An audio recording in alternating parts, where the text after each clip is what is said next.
الحمد لله نحمده ونستعينه ونستغفره ونؤمن به ونتوكل عليه ونعوذ بالله من شرور أنفسنا ومن سيئات أعمالنا من يهده الله فلا مضل له ومن يضلله فلا هادي له ونشهد أن لا إله إلا الله وحده لا شريك له ونشهد أن سيدنا ومولانا محمدا عبده ورسوله رسله الله إلى الناس كافة بشيرا ونذيرا وداعيا إلى الله بإذنه وسراجا منيرا أما بعد فأعوذ بالله من الشيطان الرجيم بسم الله الرحمن الرحيم ويوم نبعث من كل أمة شهيدا ثم لا يؤذن للذين كفروا ولا هم يستعتبون وإذا رأى الذين ظلموا العذاب فلا يخفف عنهم ولا هم ينظرون وإذا رأى الذين أشركوا شركاءهم قالوا ربنا هؤلاء شركاؤنا الذين كنا ندعو من دونك فألقوا إليهم القول إنكم لكاذبون وألقوا إلى الله يومئذ السلام وضل عنهم ما كانوا يفترون الذين كفروا وصدوا عن سبيل الله زدناهم عذابا فوق العذاب بما كانوا يفسدون ويوم نبعث في كل أمة شهيدا عليهم من أنفسهم وجئنا بك شهيدا على هؤلاء ونزلنا عليك الكتاب تبيانا لكل شيء وهدى ورحمة وبشرى للمسلمين.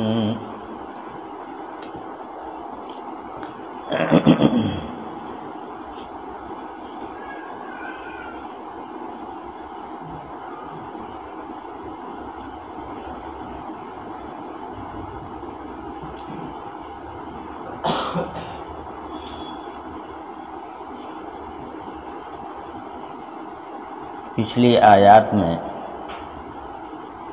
حق تعالی شانہ کی نعمتوں کا ذکر کیا گیا کہ طرح طرح کی نعمتیں اور ایسی ایسی نعمتیں جس کو خدائے پاک کے علاوہ اور کوئی وجود میں نہیں لا سکتا، ایسی نعمتیں انسان کو عطا فرمائی گئیں، اور یہ اس لیے عطا کی گئی تھیں تاکہ یہ بندے اللہ تعالیٰ کی ان نعمتوں پر حق تعالی شانہ کا شکر ادا کریں، اور ان لوگوں نے یعنی ساری دنیا کے انسانوں نے اللہ کی نعمت کو پہچانا بھی، جانتے ہیں کہ اللہ کے دینے سے ہی ملے گا۔ کھیتی ہم نے بو کے کھڑی کر دیا، ہم نے کیا کھڑی کر دیا؟ ہم نے تو دانہ ڈال دیا، اللہ تعالیٰ نے اس کو کھڑی کر دیا۔ یہ جانتے ہیں کہ اس کے اندر جو ہم نے دانہ ڈالا ہے وہ واپس ہمیں جب ہی ملے گا جب اللہ دیں گے، اور اگر اللہ نہیں دیں گے تو آگے تو کیا ملتا، جو ڈالا ہے وہ بھی ضائع ہو جائے گا۔ لوگ بولتے نہیں ہیں کہ بسار بھی نہیں ملا، تو بسار کا مطلب یہی ہوتا ہے کہ جو دانہ ہم نے ڈالا وہ دانہ بھی نہیں حاصل ہوا، اوپر تو کیا ملتا۔ تو یہ ایسی نعمتیں ہیں جس کو کون نہیں جانتا کہ اللہ دیں گے جب بھی ملے گا۔ مومن تو مومن، غیر مومن بھی یہی کہتا بھیا مالک کا بھروسہ ہے، وہی دیں گے تو ملے گا، نہیں دیں گے تو کیا ملے گا۔ تو اللہ کی ان نعمتوں کو سب نے پہچانا ہے، سب نے سمجھا ہے، مگر مومن تو ان نعمتوں کے حاصل ہونے کے بعد شکر گزار ہوتا ہے اللہ پاک کا، اور کافر جو ہے وہ ناشکری کرتا ہے، وہ کہتا ہے کہ ہم نے کمایا اور ہم کو اتنا مل گیا، ہم نے محنت کی، ہم نے پانی لگایا، ہم نے ٹیوب ویل لگایا، ہم نے جتائی کی، ہم نے گڑائی کی، ہم نے کھاد ڈالا، یہ کیا اور وہ کیا، اور اتنا غلہ ہم کو ملا، ہمارے کھیت میں اتنا پیدا ہوا، ساری جد و جہد کو وہ اپنی طرف منسوب کرتا ہے۔ یہی فرق ہے مومن کی زندگی میں اور غیر مومن کی زندگی میں۔ مومن کو جب کوئی نعمت حاصل ہوتی ہے تو اللہ پاک کی طرف نسبت کرتا ہے کہ اللہ نے دیا تب ملا، سمجھے؟ اور غیر مومن ساری کوشش اور ساری محنت کو اور ساری اس کامیابی کو اپنی محنت اور اپنی جد و جہد کی طرف منسوب کرتا ہے۔ یہی بنیادی فرق ہے مومن کی زندگی میں اور غیر مومن کی زندگی میں۔ اسی کو حق تعالیٰ شانہ نے فرمایا کہ یعرفون نعمت اللہ ثم ینکرونہا، یہ اللہ کی نعمتوں کو خوب پہچانتے ہیں، یہ نہیں ہے کہ جانتے نہیں، جانتے سب ہیں، مگر اللہ کی ناشکری کرتے ہیں اور اللہ کی نعمت کا اللہ کی طرف سے ہونے کا انکار کرتے ہیں عملی طور پر۔ عمل ایسا ظاہر کرتے ہیں کہ جس سے پتہ چلتا ہے کہ یہ اللہ کی دی ہوئی نعمت نہیں مانتے بلکہ اپنی محنت کا نتیجہ سمجھتے ہیں۔ وہ اکثرهم الکافرون، زیادہ تر لوگ جو ہیں وہ ناشکرے ہی ہیں۔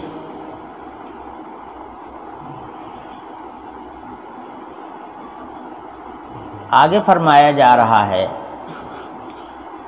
کہ جنہوں نے اللہ کو پہچانا، اللہ کی نعمتوں کو پہچانا اور اللہ کے شکر گزار رہے،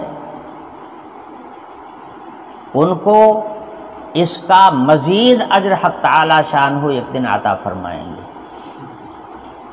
اور جنہوں نے اللہ کی نعمتوں کو سمجھا، پہچانا اور اللہ کی نعمتوں سے فائدہ اٹھایا اور انہوں نے اللہ کا شکریہ ادا کرنے کے بجائے ناشکری کی،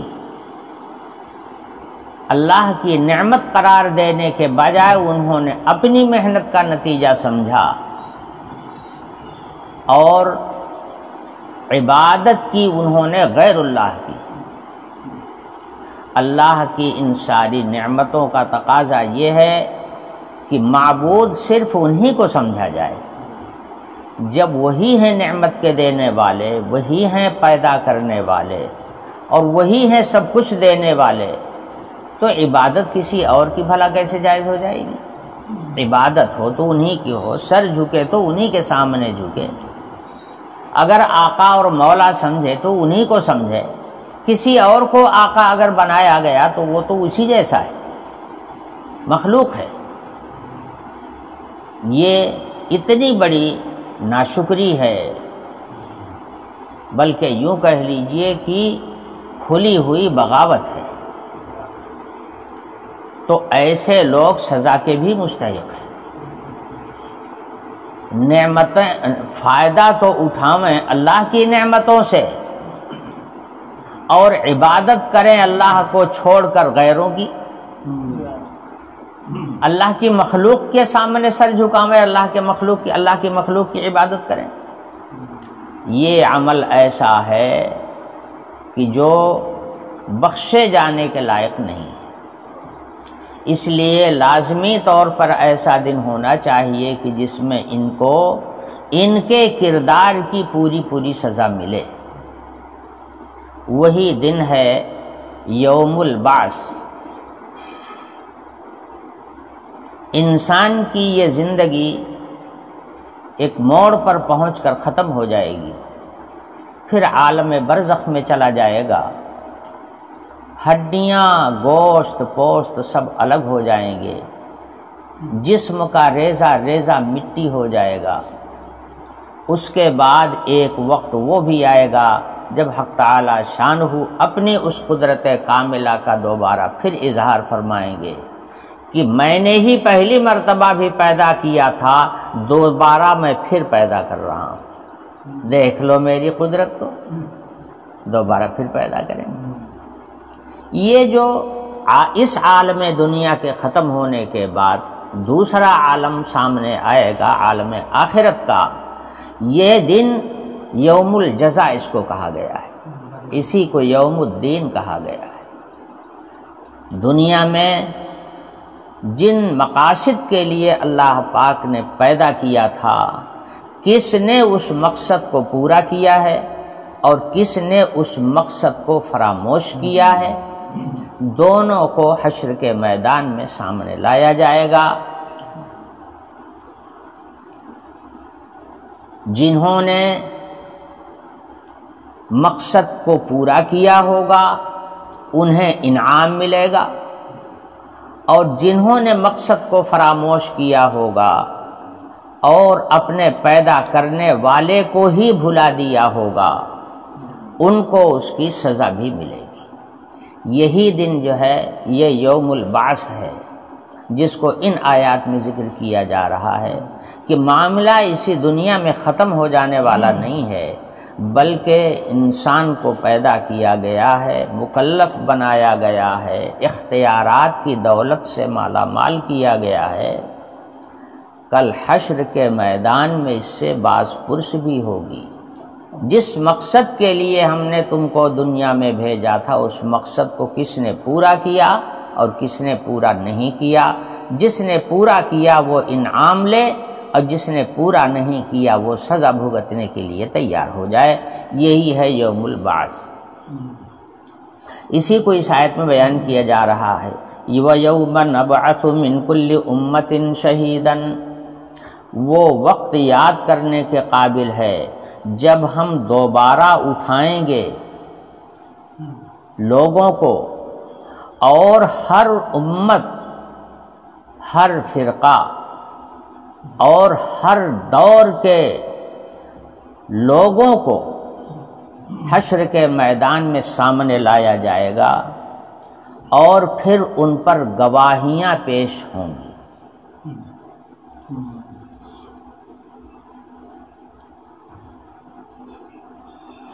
حدیث شریف میں اس کی وضاحت بیان فرمائی گئی کہ میدان محشر جب قائم ہوگا تو حق تعالی شانہ پہلے ان قوموں سے جن قوموں کی بد کرداریوں پر اللہ کا عذاب آیا تھا اور وہ قومیں صفحہ ہستی سے مٹا دی گئی تھی، جیسے حضرت نوح علیہ السلام کی قوم سے مراد ہے اس زمانے کے لوگ جس زمانے میں کوئی پیغمبر آیا اور اس زمانے کے لوگوں نے ان پیغمبر کو نہیں مانا، پیغمبر کی بات کو نہیں مانا، پیغمبر کی راہ کو نہیں اختیار کیا اور بھٹکتے رہے، اور پیغمبروں نے انہیں سمجھایا مگر انہوں نے مان کے نہیں دیا، الٹا پیغمبروں کو ستایا، پھر پیغمبروں نے بد دعا کی اور اللہ کا عذاب آیا، اور اللہ کے اس عذاب میں سب کے سب مٹا دیے گئے، کوئی ایک نہیں بچا۔ ایسی قوموں کا تذکرہ بارہا ہو چکا ہے، آپ لوگ جانتے بھی ہیں۔ بہت ساری ایسی قومیں ہیں جن کو صفحہ ہستی سے مٹا دیا گیا، ایک بھی نہیں بچا، اس میں سے پوری نسل تباہ کر دی گئی۔ یہ اللہ کا غضب تھا جو ان کے اوپر نازل ہوا۔ تو ایسی قوموں کو جو معذب ہو چکی ہیں پہلے تو ان کو سامنے لایا جائے گا، یہ اس لیے کہ دنیا میں ایک سزا تو ان کو دنیا ہی میں دے دی گئی، مگر جو اصل سزا ہے کفر کی وہ آخرت میں ملے گی، اس لیے کہ بدلہ ملنے کا دن جو مقرر ہے وہ آخرت ہے۔ دنیا جو ہے یہ دار الجزا نہیں ہے۔ یہ بات الگ ہے کہ کسی کا پاپ بہت زیادہ ہو جاتا ہے تو کچھ سزا اس کو دنیا میں بھی دے دی جاتی ہے، جب پاپ کا گھڑا بھر جاتا ہے تو کچھ سزا اس کو دنیا میں بھی مل جاتی ہے۔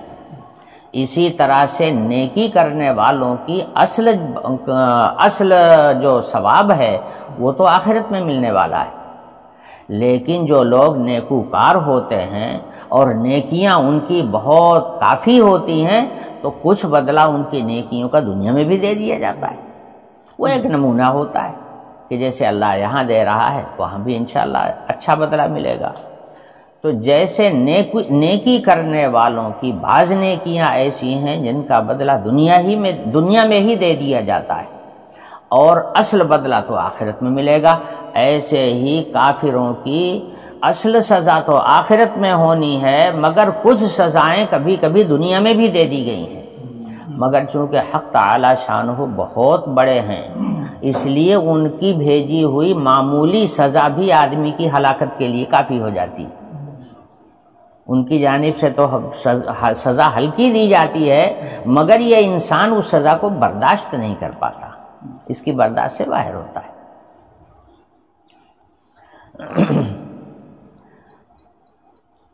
تو اصل جزا اور بدلہ آخرت میں ملنے والا ہے۔ تو سب سے پہلے وہ قومیں سامنے لائی جائیں گی جن کو دنیا میں بھی ایسا عذاب دیا گیا کہ وہ عذاب میں برداشت نہیں کر سکے اور صاف ہو گئے، پہلے ان قوموں کو سامنے لایا جائے گا۔ مقصد ہوگا اتمام حجت۔ اتمام حجت سمجھتے ہیں؟ لاجواب کرنا مقصد ہوگا کہ تم یہ کہتے کہ دنیا میں ہم کو ہلاک کر کے ناانصافی کی گئی، تو ناانصافی تمہارے ساتھ نہیں ہوئی ہے، یہ انصاف کا تقاضا تھا کہ تم کو ایسی سزا ملے۔ اس حجت کو پوری کرنے کے لیے حق تعالی شانہ قوموں کو بلائیں گے، وہ قومیں سامنے لائی جائیں گی اور فرمایا جائے گا کہ یہ بتاؤ کیا تمہارے پاس ہمارا پیغام پہنچانے والا کوئی آدمی نہیں آیا تھا؟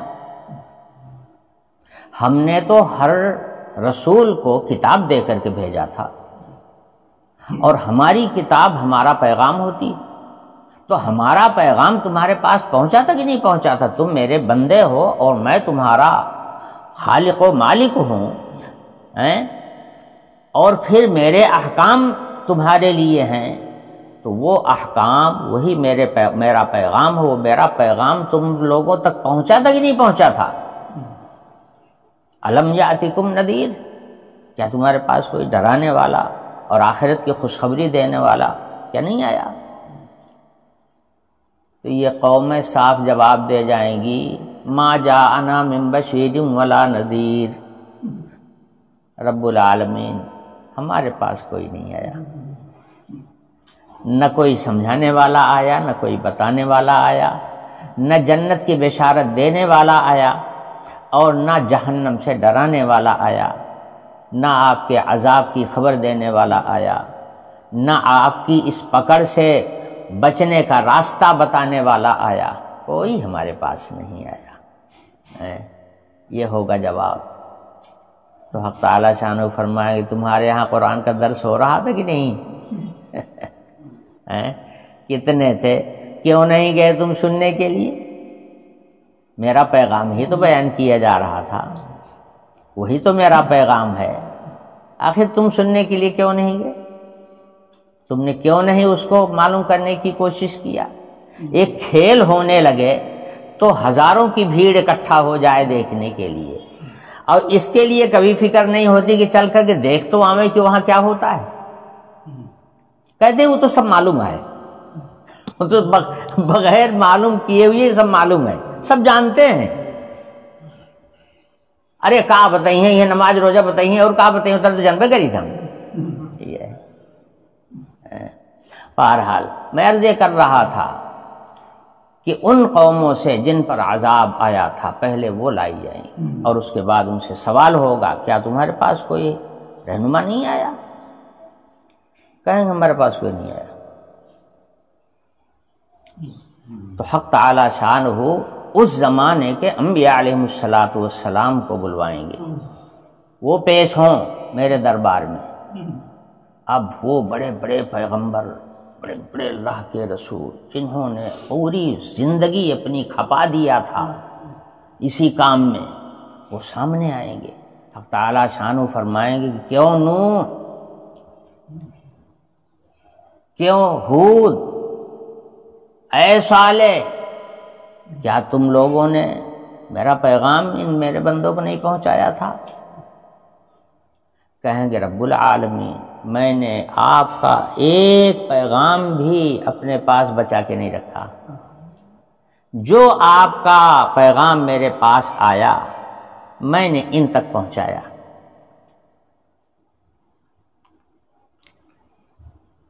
یہی وہ حقیقت ہے جس کو حجۃ الوداع کے موقع پر حضور اکرم صلی اللہ علیہ وسلم نے اپنے آخری حج کے خطبے میں، جو لاکھوں کا مجمع تھا اور اس کے بیچ میں حضرت کا خطاب ہوا تھا حضور اکرم صلی اللہ علیہ وسلم کا، تو حضرت نے پوری زندگی کے بنیادی اصول اس موقع پر بیان فرما دیا تھا۔ حجۃ الوداع کے موقع پر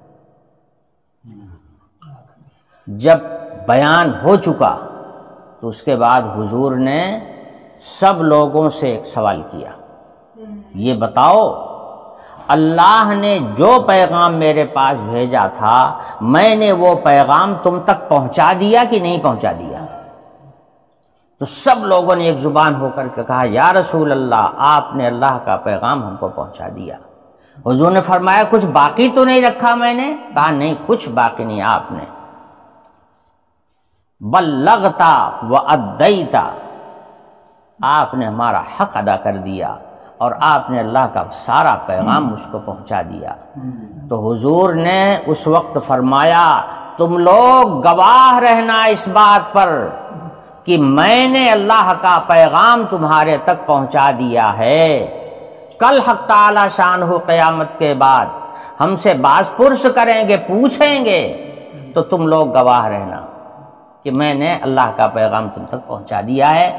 اسی موقع پر حضور نے فرمایا تھا کہ سن لو، جن لوگوں نے میری بات کو ڈائریکٹ سنا ہے وہ تو سن ہی رہے ہیں، جن لوگوں نے جو لوگ یہاں نہیں آئے ہیں، مجمع میں حاضر نہیں ہیں اور میری بات نہیں سن رہے ہیں، میری یہ باتیں ان تک پہنچا دینا۔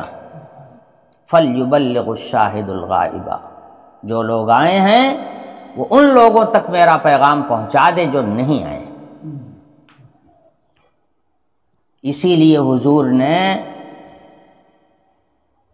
حجت پوری کر دیا تھا، پوری امت کو گواہ بنا دیا تھا کہ میں نے اللہ کا کوئی پیغام بچا کے نہیں رکھا، جو اللہ کے پاس سے آیا میں نے پہنچا دیا۔ اس لیے کہ کل قیامت کے میدان میں، حشر کے میدان میں ان انبیاء علیہ السلام سے بھی باز پرس ہوگی کہ تم نے میرا پیغام میرے بندوں تک پہنچایا تھا کہ نہیں پہنچایا تھا، اس کا جواب دینا پڑے گا۔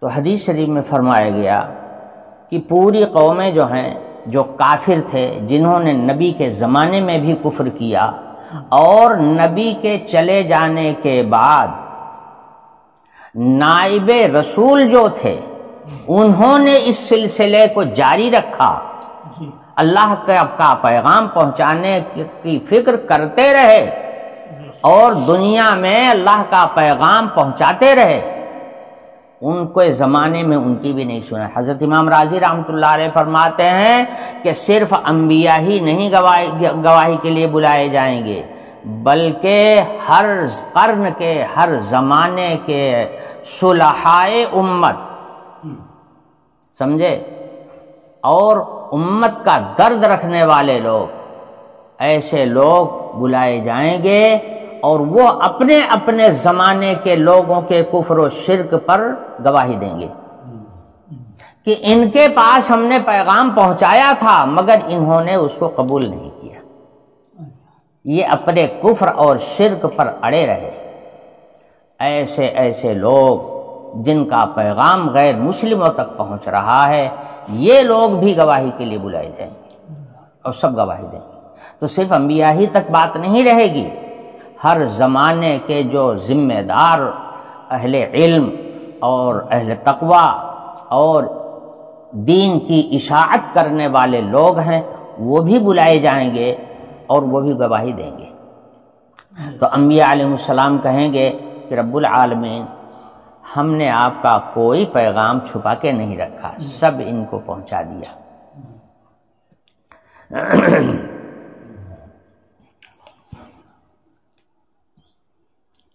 تو وہ لوگ حجت کریں گے، اس زمانے کے کافر اور مشرک نبیوں سے حجت کریں گے کہ نہیں، ہمارے پاس کوئی نہیں آیا۔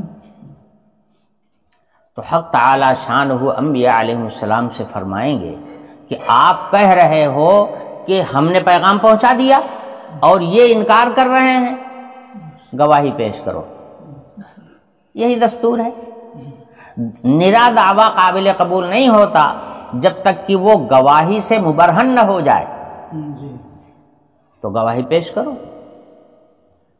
تو حضور اکرم صلی اللہ علیہ وسلم نے ارشاد فرمایا کہ گواہی کے لیے انبیاء علیہ السلام پیش کریں گے اس امت کو، امت محمد الرسول اللہ صلی اللہ علیہ وسلم کو پیش کریں گے کہ یہ ہیں ہمارے گواہی۔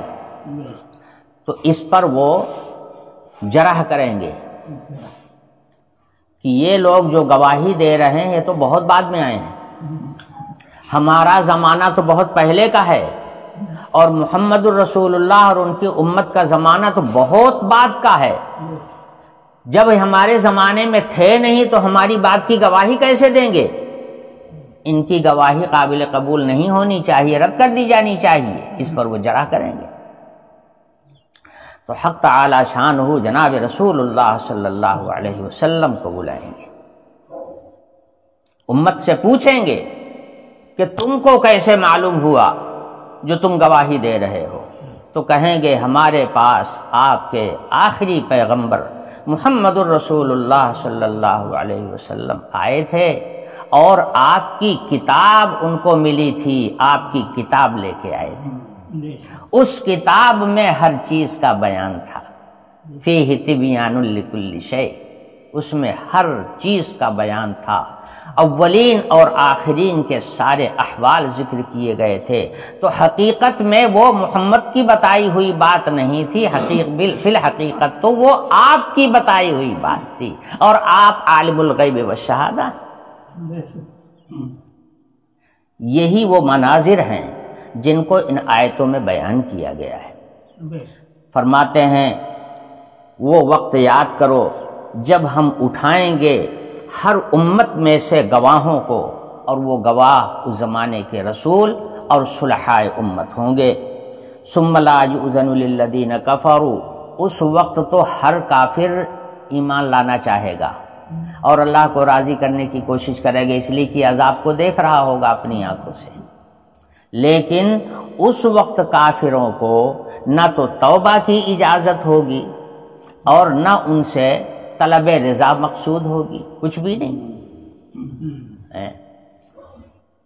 اس وقت ان کے اوپر ان سے یہ نہیں کہا جائے گا کہ تم اللہ کو راضی کر لو، توبہ کر لو، استغفار کر لو، نہیں، کچھ نہیں، کوئی مطالبہ نہیں ہوگا۔ اس کی جگہ یہ دنیا ہے، دنیا میں اپنے گناہوں کو خود ٹٹول لو، اور اللہ کے یہاں سے توبہ کا دروازہ کھلا ہوا ہے، اللہ سے توبہ اور استغفار کر لو، اس کا جو طریقہ مقرر ہے اس طرح سے اللہ سے توبہ کرو، طریقے سے توبہ کرو۔ لیکن کل جب آخرت آ جائے گی سامنے تو پھر نہ توبہ قبول ہی ہوگی اور نہ توبہ کا مطالبہ ہی کیا جائے گا، دونوں ہی باتیں نہیں ہیں۔ حدیث شریف میں تو یہاں تک فرما دیا گیا کہ جان کننی کے وقت میں اگر آدمی توبہ کرتا ہے تو وہ توبہ قابل قبول نہیں ہوتی، وہ قبول نہیں کی جاتی، اس لیے کہ جب جھانکنی شروع ہوتی ہے تو اس وقت آخرت کے مناظر آنکھوں سے دکھائی دینے لگتے ہیں۔ تو اب تو ایمان بالغیب نہیں رہا، اب تو دیکھ کر ایمان لا رہے ہو، اور اللہ کے یہاں جو معتبر ہے وہ ایمان بالغیب ہے، دیکھا نہیں، صرف اللہ کے حکم کی بنیاد پر اور رسول اللہ کے اعتماد کی بنیاد پر ایمان لاؤ، یہ معتبر ہے اللہ کے یہاں۔ اور دیکھ کر کے تو کون انکار کرے گا؟ دیکھنے کے بعد جو دیکھ لے گا تو کیسے انکار کرے گا؟ وہ تو ہر آدمی پھر اقرار کرے گا، مگر اس وقت کا نہ اقرار معتبر ہوگا، نہ اس وقت کی توبہ معتبر ہوگی۔ اس وقت کچھ معتبر نہیں ہوگا۔ فرمایا گیا وَإِذَا رَأَى الَّذِينَ ظَلَمُوا الْعَذَابَ، جب یہ لوگ، یہ کافر و مشرک، اللہ اور ظالم کہا گیا ان کو، جس کے اندر ظلم کرنے والے لوگ بھی داخل ہیں، جب یہ ظالم عذاب کو دیکھیں گے تو پھر توبہ کرنے کی کوشش کریں گے، اللہ کو راضی کرنے کی کوشش کریں گے، مگر دروازہ تو دنیا۔ اچھا، میں ایک حدیث وہ رہ گئی، وہ ایک حدیث یہ بھی ہے، جیسے جانکنی کے وقت کی توبہ قبول نہیں ہوتی، ایسے ہی اس عالم کی جانکنی کا وقت ہے، وہ وقت جب قرب قیامت میں سورج ایک دن بجائے پورب کے پچھم سے طلوع ہوگا۔ حدیث شریف میں فرمایا گیا اس کے بعد توبہ کا دروازہ بند ہو جائے گا، اس کے بعد پھر توبہ نہیں ہوگی۔ اس کے پہلے کا جو وقت ہے یہ ہے توبہ کا وقت۔ کہنے کا مطلب یہ ہے کہ توبہ کا دروازہ تو یہیں دنیا سے بند ہو چکا ہوگا، اب آخرت کے میدان میں پہنچنے کے بعد اگر کوئی توبہ کرے گا تو وہ کہاں سنی جائے گی؟ اس لیے کوئی مطالبہ نہیں ہوگا کہ اب تم خدا کو راضی کرنے کی کوشش کرو، اس کی کوئی پرواہ ہی نہیں ہوگی وہاں پر۔ اسی کو فرمایا جا رہا ہے کہ جب یہ عذاب کو دیکھیں گے توبہ کرنے کی کوشش کریں گے، مگر لا یخفف عنہم ولا هم ینظرون، نہ تو ان کے عذاب میں کوئی تخفیف کی جائے گی، عذاب ان کی سزا کچھ ہلکی کر دی جائے یہ بھی نہیں ہوگا، اور ان کو کچھ دیر کی مہلت دے دی جائے وہ بھی نہیں ہوگا، اس لیے کہ باغی ہیں، سمجھے؟ باغی کی سزا سوائے ہلاکت کے اور کچھ نہیں۔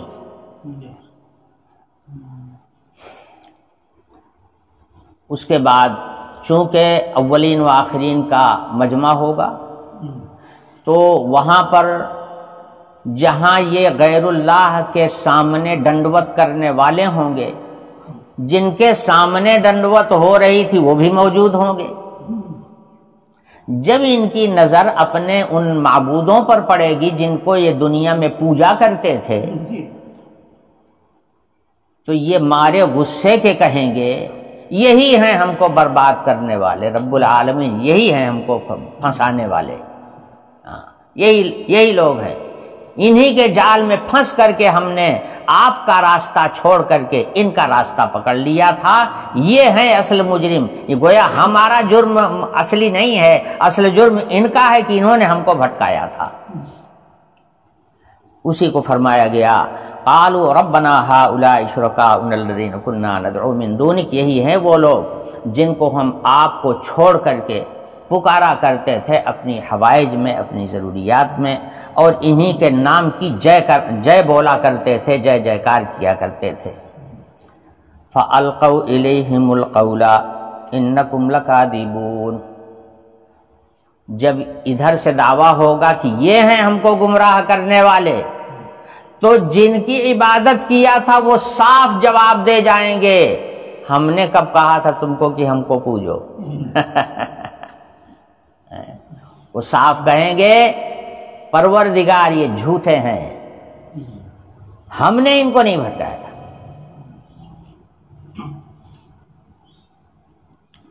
وقال الشیطان لما قضی الامر ان اللہ وعدکم وعد الحق ووعدتکم فاخلفتکم وما كان لي عليكم من سلطان الا ان دعوتكم فاستجبتم لي فلا تلوموني ولوموا انفسكم۔ صاف جواب ہوگا ہم نے تم کو کبھی نہیں کہا تھا کہ تم میری پوجا کرو اور خدا کو چھوڑ دو، ہم نے کب کہا تھا؟ یہ تو تم نے اپنا فیصلہ خود سے کیا تھا، تو حقیقت میں تم نے مجھے نہیں پوجا تھا، تم نے اپنے من کی پوجا کیا تھا۔ تو غیر اللہ کا پجاری حقیقت میں ان کا پجاری نہیں ہوتا، وہ اپنے من کا پجاری ہوتا ہے، اپنی خواہش کا پجاری ہوتا ہے، اس کو ادھر فائدہ دکھتا ہے یا فائدہ لینے کی کوشش ہوتی ہے، اس لیے غیر اللہ کے دربار میں جا کر کے وہ سر جھکاتا ہے اپنے خواہش کو پوری کرنے کے لیے۔ بھلا اس غیر اللہ کو پوج لیا تم نے تو اس کا کیا فائدہ ہو گیا؟ میں مانتا ہوں ایک انسان سے ہی کہ اس کسی انسان کو تم پوجنے لگو تو بھلا اس کو کون سا فائدہ ملے گا؟ کیا فائدہ ملے گا ان کو؟ تم تو خود سے جا رہے ہو، اس نے تو کہا بھی نہیں کہ ہمارے پاس آؤ۔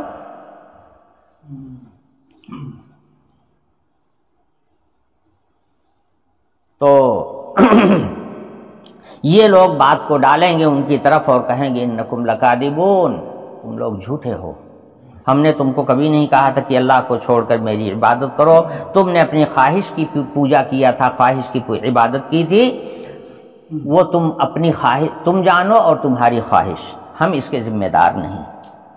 تو اب لگیں گے ہاں منت سماجت کرنے، چروری بنتی کرنا شروع کریں گے، وَأَلْقَوْا إِلَى اللَّهِ يَوْمَئِذٍ السَّلَامَ۔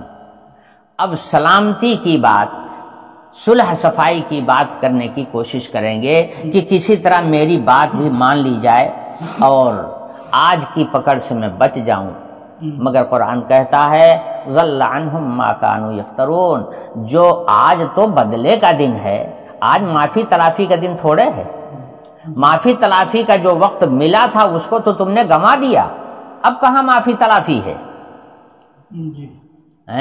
اب تو جو تم ڈھونگ رچا کرتے تھے دنیا کے اندر بیٹھ کر کے مہنت بن کر کے، اب اس ڈھونگ کی سزا ملنے کا دن ہے، اس کا انتظار کرو، معافی تلافی کا کوئی راستہ نہیں ہے۔ یہی ہے وَضَلَّ عَنْهُمْ مَا كَانُوا يَفْتَرُونَ، یہ ڈھونگ رچا کرتے تھے، افترا پردازیاں کیا کرتے تھے، من گڑھنت کرتے تھے، من گڑھنت کرتے تھے۔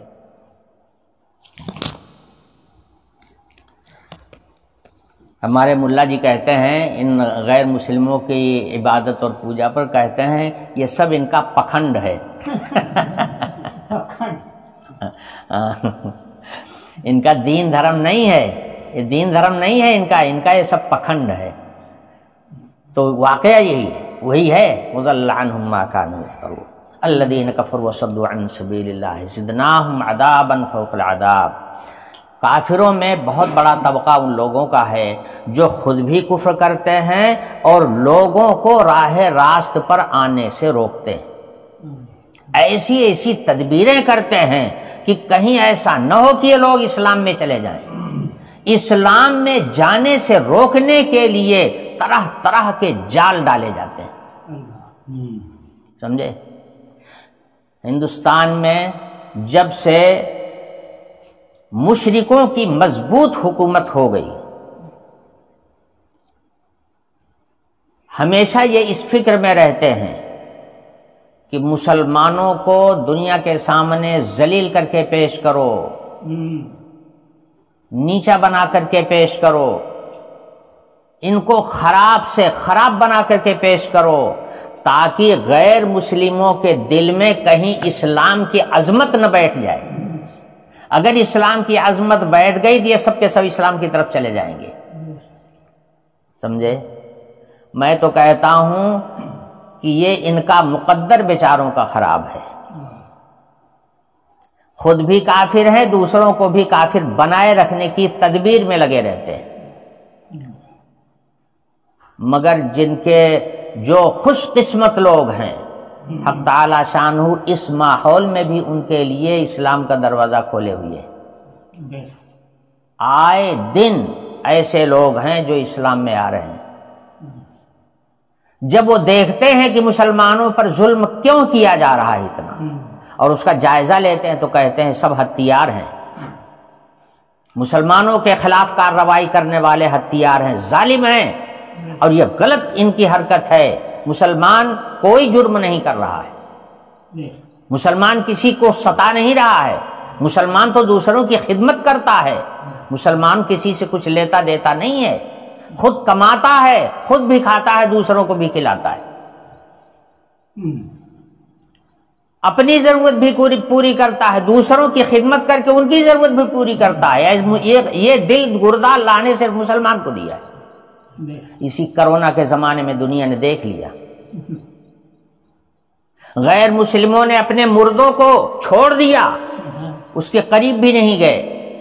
مسلمانوں نے پہنچ کر کے اپنی جان جوخم میں ڈال کر کے ان کو لے جا کر کے ان کا انتم سنسکار کروایا، اپنے کندھوں میں لاد کر کے. ان کی اولاد نے ان کو نہیں چھوا، مسلمانوں نے ان کو اٹھا کر اپنے کندھے پہ لے جا کر کے ان کو شمشان گھاٹ پہنچایا. یہ خدمت تم نے بھی کبھی کیا ہے؟ کسی نے کیا ہے؟ یہ خدمت اگر کرتا ہے تو مسلمان کرتا ہے. یہ دل گردہ اللہ نے مسلمان کو دیا ہے.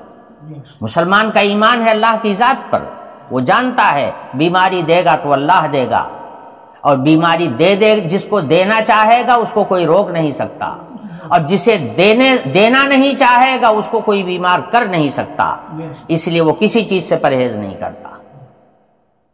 جب مسلمانوں کو دیکھا کہ یہ پرہیز نہیں کرتے اور اللہ پر ایمان ہونے کی وجہ سے، تو انہوں نے کہا کہ الزام ٹھونک دو ان کے اوپر، یہ کرونا پھیلا رہے ہیں. یہ ماسک نہیں لگاتے اپنے منہ پر، یہ تو کرونا پھیلا رہے ہیں کل چاروں طرف. کرونا پھیلتا تو ان کے گھر میں پہلے پھیلتا کہ تمہارے گھر میں پھیلتا؟ جہاں رہ رہے ہیں 24 گھنٹہ پہلے ان کا کرونا ان کے گھر میں پھیلتا کہ تمہارے گھر جاتا؟ مگر الٹی بات ہے، یہ دھوکے بازی ہے. مقصد ہے ان ساری چالوں سے کہ کہیں ایسا نہ ہو کہ اسلام کی عظمت لوگوں کے دلوں میں پیدا ہو جائے اور لوگ اس ڈھونگ دھتورے کو چھوڑ کر اور اس پکھنڈ کو چھوڑ کر کہیں اسلام میں نہ چلے جائیں جو اصلی دین ہے. اس لیے اس قسم کی کارروائیاں کی جاتی ہیں. ایسے کافر جو خود بھی کفر پر اڑے ہوئے ہیں اور دوسرے لوگوں کو بھی کفر کے دائرے میں جکڑ کے رکھنا چاہتے ہیں، نکلنے نہیں دینا چاہتے ہیں، ایسے کافروں کو ڈبل سزا ہوگی قیامت کے دن. آخرت کے میدان میں ان کو ڈبل سزا ہوگی. ایک تو ان کے کفر کی سزا ہوگی، دوسرے لوگوں کو اسلام اور دین حق کی طرف جانے سے روکنے کی جو کارروائیاں ہو رہی تھی اس کی سزا اوپر سے ملے گی. اسی کو قرآن کہہ رہا ہے زدناہم عذابا فوق العذاب. ہم ان کے عذاب کو عذاب کے اوپر عذاب بڑھائیں گے. ایک عذاب کفر کا ہوگا، دوسرا عذاب اسلام سے روکنے کی کارروائیوں کا ہوگا. بما کانوا یفسدون، یہ عذاب ان کے اوپر ڈبل کیوں ہوگا؟ ان کے فساد کی وجہ سے. دین حق پھیلے گا، دنیا میں امن و امان پیدا ہوگا، شانتی کا ماحول بنے گا. یہاں ایک سوال پیدا ہوتا ہے کہ پھر مسلمانوں کے گھروں میں اشانتی کیوں ہے؟ مسلمان کے گھر میں اشانتی نہیں ہوتی. وہ صحیح مسلمان ہے ہی نہیں، وہ پکے مسلمان ہیں ہی نہیں جن گھروں میں اشانتی ہے. ورنہ مسلمان جہاں رہتا ہے وہاں علاقے میں شانتی پیدا ہو جاتی ہے. اس لیے کہ مسلمان کسی کا نقصان نہیں کرتا، خود سلامت رہتا ہے، دوسروں کو بھی محفوظ رکھتا ہے. وہ کسی کے خلاف کوئی کارروائی نہیں کرتا، اس لیے سب سلامت رہتے ہیں. اور کافر فسادی ہوتا ہے، یہ فساد کرتا ہے. تو ان کے فساد کی وجہ سے، ان کے بگاڑ پیدا کرنے کی وجہ سے ان پر ڈبل عذاب ہوگا. وَيَوْمَ نَبْعَثُ فِي كُلِّ أُمَّةٍ شَهِيدًا عَلَيْهِمْ مِنْ أَنفُسِهِمْ وَجِئْنَا بِكَ شَهِيدًا عَلَى هَؤُلَاءِ. حق تعالیٰ شانہ فرماتے ہیں وہ دن بھی یاد رکھنے کے قابل ہے جب ہم ہر امت اور ہر گروہ، ہر قرن کے لوگوں کو اٹھائیں گے اور پھر ان کے اوپر گواہ پیش کریں گے. پہلا گواہ تو خود ان کے بیچ کا ہوگا، یعنی ان کا پیغمبر، اور ان کے اس دین کے زمانے میں جو اس دین کے مبلغین اور صلحاء تھے ان کو پیش کیا جائے گا.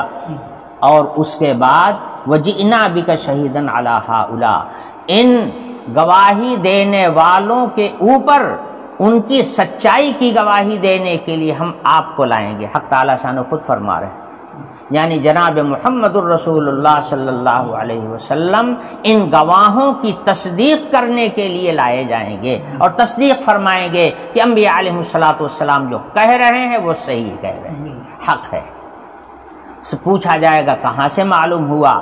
فرمائیں گے کہ آپ نے جو کتاب بھیجی تھی، آپ عالم الغیب والشہادہ ہیں، آپ نے ہم کو بتایا تھا، وہ کتاب ہمارے پاس موجود ہے۔ اس کتاب کی طرف قرآن اشارہ کر رہا ہے، اشارہ کیا، صراحت کر رہا ہے، وَنَزَّلْنَا عَلَيْكَ الْكِتَابَ تِبْيَانًا لِكُلِّ شَيْءٍ۔ آپ کو اولین و آخرین کا علم کیسے ہوگا؟ ہماری کتاب سے ہوگا۔ ہم نے جو کتاب آپ کے اوپر نازل کی ہے اس میں اولین و آخرین کے سارے احوال کو ذکر کر دیا گیا ہے، اصول دین کو ذکر کر دیا گیا ہے، پیغام ربانی کو ذکر کر دیا گیا ہے۔ نوح علیہ السلام کے زمانے سے لے کر کے نبی آخر الزماں تک جتنا اللہ کا پیغام آیا ہے، قرآن پاک کے اندر اس سب کو سمیٹ کر کے رکھ دیا گیا ہے اور پوری دنیا میں اس کو پھیلا دیا گیا ہے۔ اب قرآن کا یہ پیغام اور اللہ کا یہ پیغام کسی علاقے کے ساتھ خاص نہیں ہے، پوری دنیا کے لیے آیا ہے اور یہ پیغام پوری دنیا میں پہنچ رہا ہے۔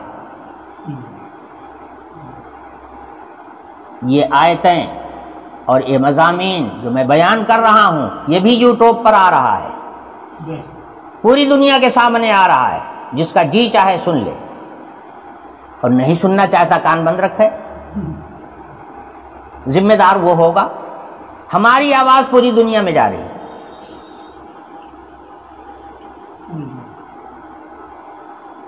وَنَزَّلْنَا عَلَيْكَ الْكِتَابَ تِبْيَانًا لِكُلِّ شَيْءٍ۔ حق تعالیٰ شانہ فرماتے ہیں ہم نے آپ کے اوپر جو کتاب اتاری ہے اس کے اندر ہر چیز کا کھلا ہوا بیان ہے، اولین و آخرین کے احوال اور اللہ تعالیٰ کے پیغامات وہ سب صراحت کے ساتھ اس کے اندر بیان کیے گئے ہیں، اور دین حق کا اصول کامل اس کے اندر بیان کر دیا گیا ہے۔ اس لیے کتاب ہدایت ہے لوگوں کے لیے اور رحمت ہے تمام انسانوں کے لیے، اور بشارت ہے اللہ کی اطاعت اور فرما برداری کرنے والوں کے لیے۔